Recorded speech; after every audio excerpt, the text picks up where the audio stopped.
Welcome to Generations at Work, where our goal is to build bridges and not walls between the different generations in the workplace. Today is part 2 of the 11 realities all young people should experience for growth.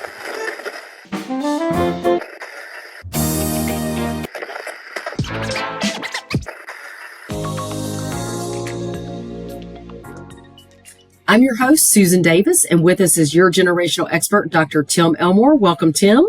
Thank you, Susan. Yeah, before we jump in, I want to remind you, we have a lot of bonus materials for our listeners out there. And if you're interested in receiving some of those bonus materials, just log on to maxwellleadership.com/generations at work.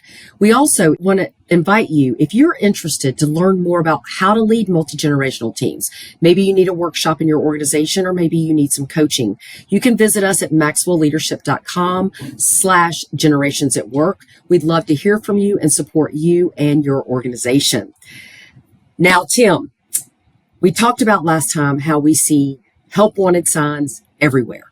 But have we gotten this next generation ready for work? But are we ready to lead them when they come into our workplace? So I'm super excited. Before we jump into our next ones, can you recap our top 5 for us? Sure, absolutely. So the first 5 of 11 that we think are helpful for young professionals. Number 1, work a service job. We just think there's something that happens inside of us when we learn to deal with negative people and customers and so forth. Okay. Number 2, get fired once. Mm-hmm. Now, of course, nobody's seeking that out. One of my favorites. Yeah. Something happens when we learn to face rejection. Okay. Number 3, have one bad boss. We concluded it makes us appreciate the good ones, and it tells us what we don't want to do when we become that manager or boss. I just think it helps to have one bad boss, at least. Number 4, help someone else reach their goal. So we're taught to be rugged individualists and pursue our own passions, but I think there was something that was so good for me when I worked 20 years under John Maxwell before I launched out on my own. And then number 5, this is a second cousin to number 1, but do small, invisible work.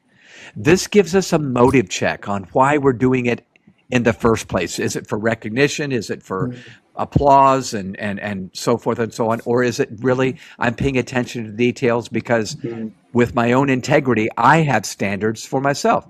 So those are the first 5. I don't know if you want to make a comment, Susan, but those were the 5 we felt like are foundational.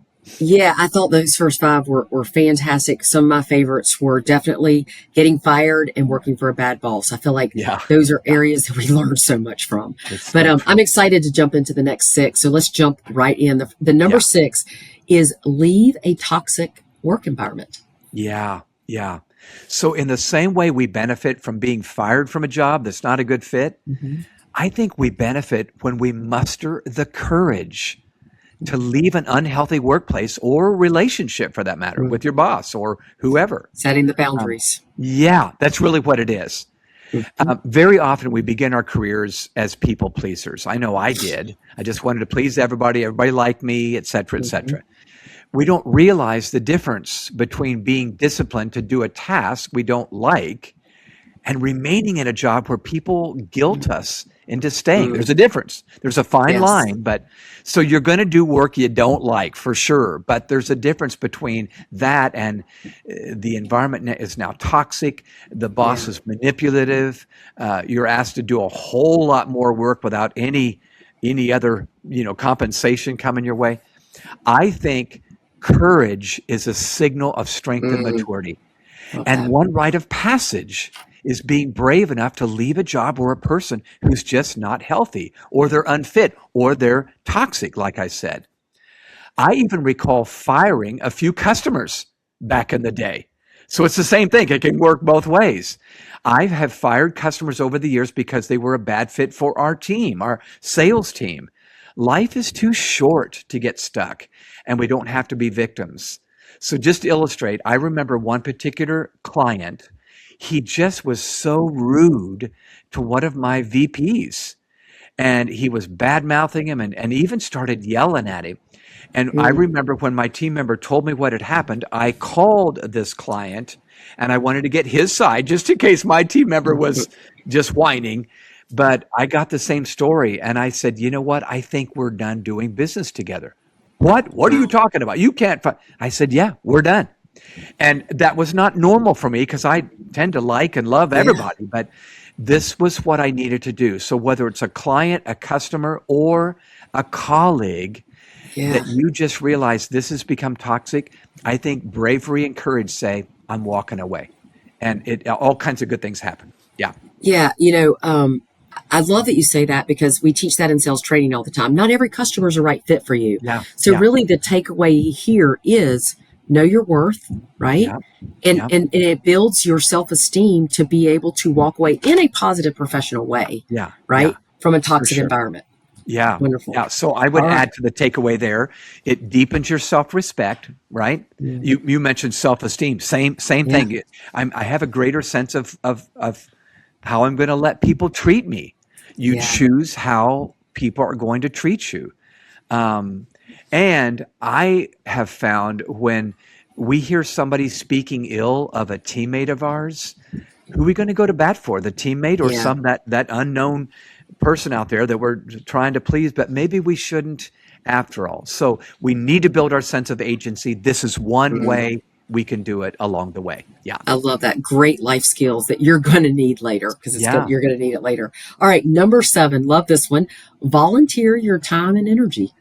Okay. So this was a big one and I'll explain why. I think along with good starter jobs, I just think it's healthy to work for the pure joy of serving. Now, obviously, we need compensation. We need money to put food on the table. Yeah. But apart from that, no remuneration of any kind, just offering our blood, sweat, and tears for a cause we believe in, it's worth serving. I have volunteered at homeless shelters. I'm sure you have too, Susan. Youth camps, on boards. I've served on boards. And each one of those experiences tends to do something for my soul because the exchange is internal, not external. Nobody paid me a dime to do any of those things. My pay was the satisfaction for the extra mile that I took. I don't think I'm noble. I'm not a saint. But I'm telling you, I just feel like there's something that happens when we volunteer our time and our energy. I know high schools and colleges that require volunteer service hours from their students. And while I love that goal, even this can cloud the motivation. Oh, I'm getting credits for it from a college or whatever. I think the motive should not be to just check a box or get credit instead of giving myself to those in need. So I think volunteering is huge. Yeah. And don't you think it gives young people a different perspective, Tim? Like, one of the things I try to get my kids to do, they're both in service leagues. And it is a requirement, at least in our high schools, but they're in service leagues. But it's developing those key skills of empathy and serving. And I mean, some of the bigger takeaways from volunteering is more than just the experience. It's those life lessons they're learning. Yeah, it's so true. You're paid in so many ways outside of money. Yeah. So Tim, for volunteering time and energy, what's the biggest takeaway listeners can hear? Yeah. Well, the theory behind this comes from Dr. Erik Erikson way back in 1950, 75 years ago. He talked about the 8 stages of human development. Okay, so this is a psychological theory. But one of those stages he called generativity. So you're no longer merely doing things for yourself, but it's for generating for others. So parenting would certainly be a way of doing this, right? When you become a parent, you're suddenly not living for yourself anymore. You can't because you got this child. But let me tell you where else it took place for me. In 2003, I became the boss. I was no longer working as vice president or some executive level under a boss. I was the boss. I tell you what's been good for me, Susan. It's been good for me to volunteer in a place where they don't care that I was a boss. On Sunday mornings at our church, my wife and I both serve in the preschool. So I'm teaching 3-year-old children a Oh, story, and they don't they care that really I'm don't care. That's right. I'm not Dr. Elmore there. I'm this Yeah. goofy guy that's telling a story and teaching a lesson or a moral to them. And they're hugging me and high fiving me. And I'm Mm, loving the fact that, number one, I'm doing it for the pure joy of giving. I'm not a saint, but I'm telling you, it does something good for me on the inside. Yeah. that's so good. That's so good. A great lesson for everybody. Number 8. Let's go to number 8. Working Okay. a side hustle, and I'm seeing this, at least for me. I love it, but I'm interested about this reality for young people. Yeah, me too. I am too. So when I look back on my career, the last 45, 46 years, I've always had a side hustle going on. Again, Hmm. I don't think I'm brilliant, but it was just in me to Hmm. either write or draw pictures. I was an art minor, draw pictures for somebody or Hmm. whatever. But I always had something going on that I was earning some extra income. I think it does something to us. Again, that's Mm, good. So, Susan, you and I both know we live in a gig economy today, right? yes, People are yes, doing gigs on the side, 4 or 5 maybe, in all the addition time. to their day job. Millions of young people, and old for that matter, are working a main job, but also Hmm. have side hustles. Yeah. And Hmm. whether it's Uber, Lyft, phone sales, babysitting, DoorDash, whatever. Whatever. So, here's what I love about side hustles: they teach grit, they Mm, foster ambition. They condition people to take responsibility to shift mental gears from that mm, day job I just had when moving from one job to another in a completely different industry, maybe, right? So while I was in college, I worked 3 different jobs and I shifted gears from making burritos to working with a youth group to washing dishes at a country club. I'm telling you, yeah, it was good for me. yeah.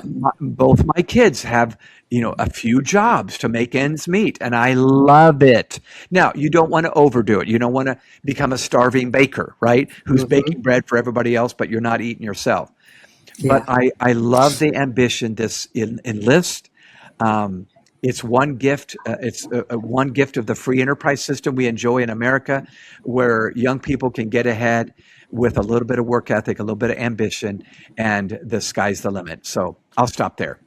I love it. And biggest takeaway from that side hustle. What does that Yeah, really do? I mean, ambition and grit, but what's the yeah, biggest takeaway for our listener? yeah.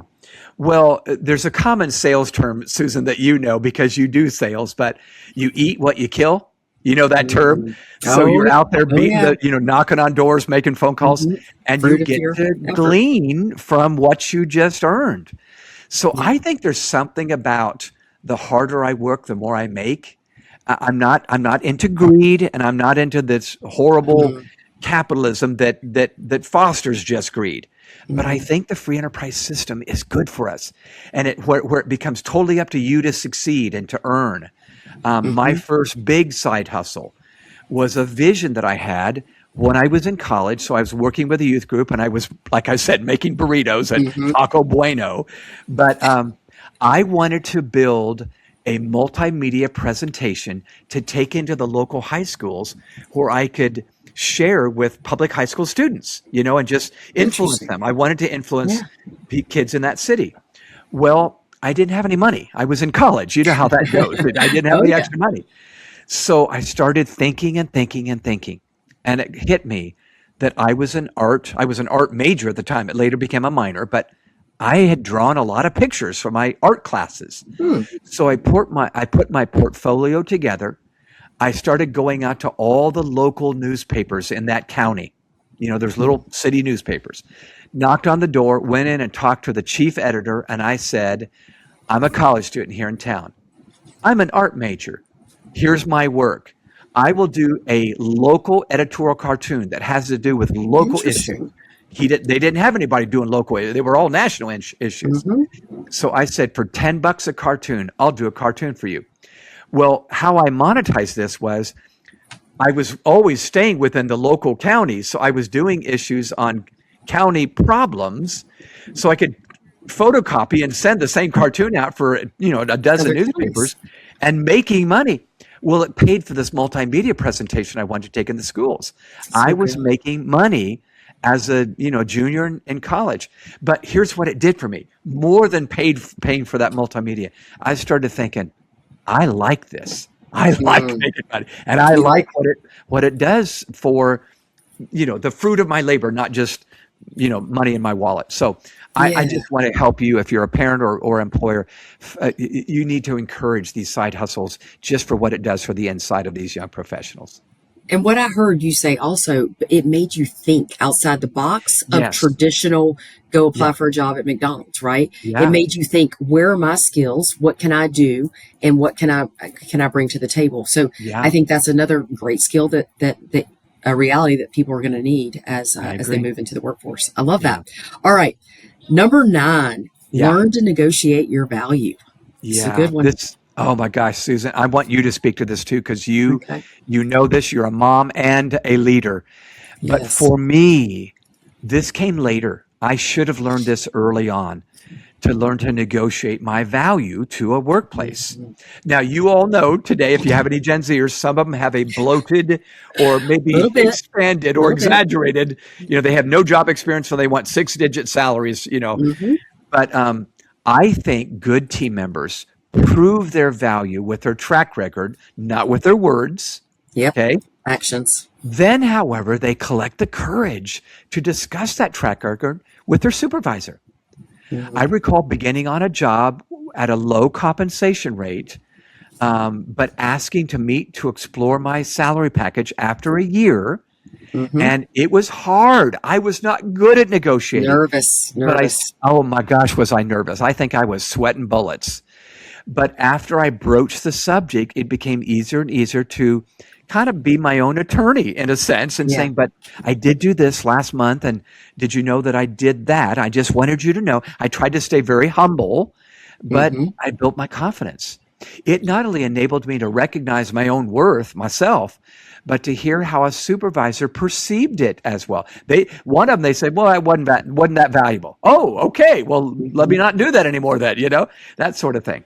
So while I'm not good at negotiating, it still feels a little awkward to me learning to talk about my worth as a young man, Hmm. about 30 years old. I should have been 20, but I was 30, to a team. It's not arrogance when you approach it with The humility humility. and data. Yeah, Yeah. go ahead. And not what you say, how you say it, but I heard you say the word courage Yeah, again, which these are such good characteristics that we hear all the time when we think of people with influence. They have courage. Where yeah, else do you learn this stuff yeah. That's besides right. doing it now? Biggest takeaway for somebody to negotiate their value. Yeah, this is one that's only learned through getting reps. You don't learn it through a Yeah. lecture or a video on YouTube. So Got to do it. learning to negotiate your value by actually doing it is so important. It's only applicable to salary jobs, however. So, well, I shouldn't say that. It's definitely applicable to salary Mhm. jobs, but you might want to say, well, if I do this extra bit, uh, you know, can we negotiate maybe some autonomy? I have Mhm. more. You trust me more often, or whatever. Certainly, hourly jobs. If you work more hours, it's going to pay better. But I believe that doing reviews with your supervisor and getting good at saying, well, I just want you to know I did this, this, and this, and I felt pretty good Mhm. about it. Now, the prerequisite, real quick, before we move on, is you need to be able to say, I promise to perform my job duties to the best of my abilities. Do it right. Yeah. Show up That's well. right. So I want to do the fundamentals well. I want to pass, dribble, and shoot on that basketball court before I learn to Mhm. pass behind my back or dribble between Yeah. my legs. So get the basics down, but I think additional bonuses are in order, and we need to Yeah. learn to negotiate them. Yeah, Negotiation skills are so important, and yeah, and yeah. and two, the humility piece is big in there. I like that, to sit down and have a conversation, not a demand. Yes, that's And right. so, That's right. and Good. I think if I were an employer and a young person came to me, I would be like, I like their initiative. Yeah, Let me reward that. absolutely. Let me reward Yeah, that if I can. that's Awesome. right. All right, let's go to number 10, Tim. Initiate a project. Yep. Initiate a project. So that last comment, you like their initiative, plays right into number 10. Love it. So before our career is too far along as young adults or young professionals, I believe we should learn to not only follow our leader's direction, but we should learn to spot something that needs to be done before they tell us and take Mhm. initiative to do it before somebody else is clamoring for it to be done. I mean, it's Yeah. easy to get it right when someone yelled at you that needs to be done. Hmm. I so value young employees and, for that matter, interns who look around them, they get the big picture and they go, oh, Dr. Elmore, I took the liberty to do such and such. I knew today we would need that, and I got it done last night. That is huge to me. Because you're thinking ahead, your anticipation of what's next. That's right. And it tells me they see the bigger picture. If all they were doing is there were 6 things on their job description, that's fine. But once they look beyond that, they see the big picture. So one of our habitudes that I think teaches this well, it's just a conversation starter. And then I want you to jump in, Susan. But I call it early birds or mockingbirds. Early birds or mockingbirds. Okay, so this is tongue in cheek, but yeah, mockingbirds, I mean, literal mockingbirds are called that because they imitate the sounds of other birds. They can listen to, in fact, not just birds, they mock the sounds of all kinds of things happening in nature. It's really quite funny, but all they can do is imitate. Early birds are different, okay? We've said forever, never, never, the early bird catches the worm. So what we mean by that is we're not just watching everybody else and doing what everybody else is doing. We're getting ahead of the game. And I will never forget when a young intern asked me for the key to the office. He was 2 weeks into his job, and I thought, I'll be honest with you, I thought, that's pretty presumptuous there, Buck, what are you doing there? I don't think I owe you a key to the office. And so I said, well, why do you want a key to the office?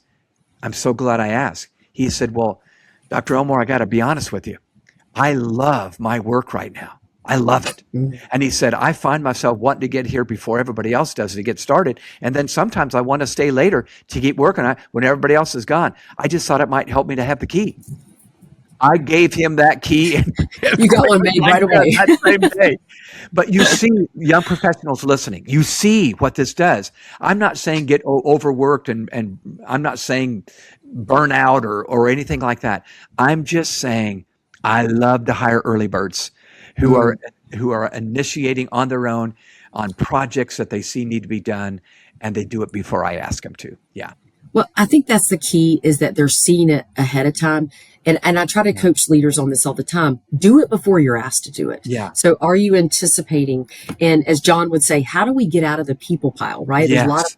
There's a lot of traffic in that mile one, but being able to say, you know what, I foresee this problem. Let me create some solutions and get ahead of it and bring that to my leader instead of my leader having to figure out everything. So your takeaway from this for initiating a project, best benefit? It's pretty simple. It's just young leaders listening or young professionals listening. Employers, 99 times out of 100, seek young team members who see a need and meet it. They don't wait to be asked. They see. By the way, if you're a parent, don't you love it when your kids see a need and they take out the garbage without take out the trash? That is, of course you do. Them. Yeah, it's just like our homes. So this is basic fundamentals, but I'm telling you, we got to do it. Yeah. So I love it. So listeners, either be an early bird or hire an early bird. That's so there right. you go. Or all right, both. we're gonna both of them. We're gonna round out this and finish up with our top 11. And man, I love this one. I try to teach my kids even a young age at this, but resolving conflicts with other colleagues. Yeah. This is another one I wish I would have learned even earlier. Me too. Over my career, I've learned that regardless of how likable you are, you're going to run into conflict with people. Always. There are going to be people that are not your fans. They're not like your mother that thinks you're amazing. They somehow don't really like you. And you start taking it personally. If you're like me, what have I done wrong? Did I say something to offend it? Then I talk to somebody else and I go, do you know if there's something wrong with Francis or Susie or whoever? So I have also learned a very important lesson. This is going to sound strange, so buckle your seatbelts. I have learned that friends may come and go, but enemies accumulate.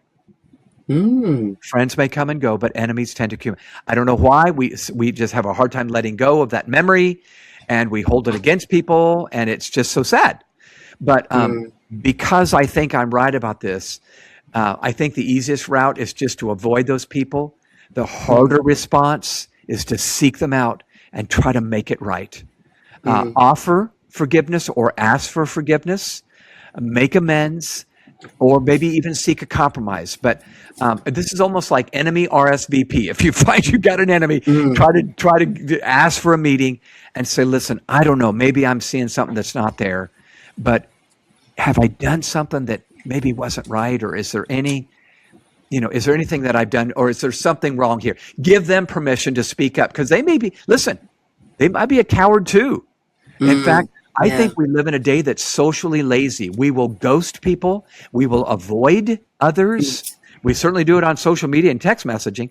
So instead of walking away from conflict, be the better woman or the better man. Don't ghost them, but go after them. I think conflict resolution skills, which we're talking about on the job, differentiate you from the rest of the pack. So, Tim, so many people just don't like conflict. And biggest takeaway for those people on learning how to resolve conflict with a colleague? Yeah, well, I just think this is the path to leadership. If you're a young professional and you do this well, you seek people out to make things right and resolve conflict, people are going to assume, oh, there's a future leader, or there's a leader that's ready right now. So call me old-fashioned, but I think we could use a team that practices these skills. And if we all do it, it just lubricates the friction that comes along the way. Today's emerging generation, my data shows me, is going to benefit from these timeless lessons. And if we'll help them build them in their lives, I think the sky's the limit. It just will be crazy good if we practice these 11 experiences. My gosh, the future is bright. It's golden. It's golden. 11 realities. We appreciate all of you out there in the podcast world listening, subscribing, supporting this podcast. If you want more information, if you want some bonus materials, we want you to visit us at maxwellleadership.com/generations at work. Perhaps you want some coaching. You need us to come in and help you with a workshop or leading multi-generational teams. We'd love to hear from you. And if you have not done yourself a favor and gotten Tim's latest book, The Future Begins with Z, visit us at thefuturebeginswithz.com for this amazing book where Tim discusses this and so much more. We appreciate you being with us. We will see you on the next podcast.